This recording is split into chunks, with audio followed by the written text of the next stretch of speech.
সুভাষনগর রাস্তা মাঠ পর্যন্ত যাই, কতটুক জল দেখি, কি অবস্থা। এই শিলচরের জামটা কত ভুগতে লাগে রে ভাই জলে, বৃষ্টি আইলে কি আরে মানুষের অবস্থা।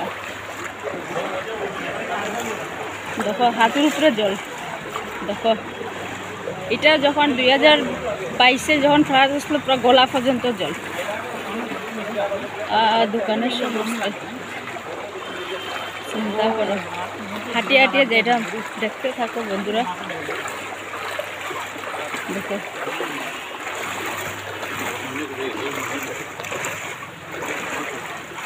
আমাদের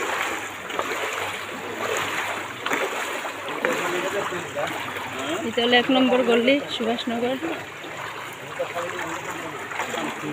কালকে দেখলাম খালি মাঠে জল, আজকে দেখো মানুষ যার দেখতে জল। ইস যা প্রবলেম হয় রে ভাই, কষ্ট এই ভুক্তভোগ আমরা ভুগছি রে ভাই, জলের ঘরের ভিতরে জল ঢুকিয়া।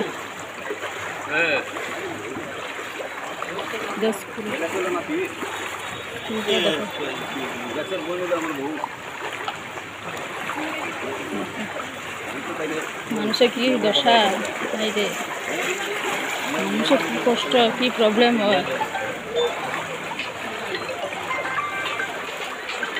আমাদের দেখো মাঠে জল আছে।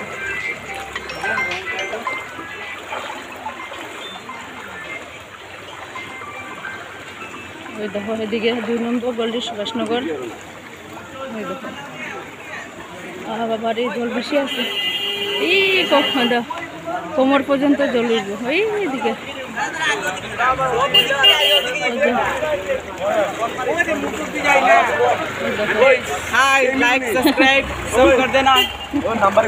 থ্যাংক ইউ ভাই। দেখো আমার প্যান্ট ভিজে গেছে বন্ধুরা, পুরো প্যান্ট ভিজে গেছে, হাঁটুর উপরে উঠাই দিতেও ভিজে গেছে। দেখো পুরা, কালকে তো একটু জল আসলো, দেখো আজকে কি দশা। পুরা মাঠ ইয়ে লেভেল হয়ে গেছে।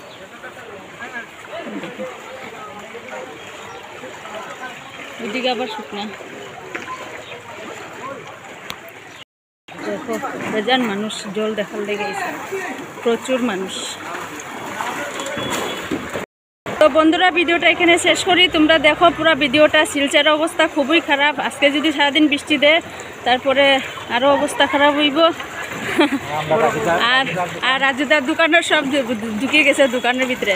আর এদিকে দেখো এদিকে অবস্থাও খুব খারাপ, পুরা ওই মাথার পর্যন্ত জল। পুরা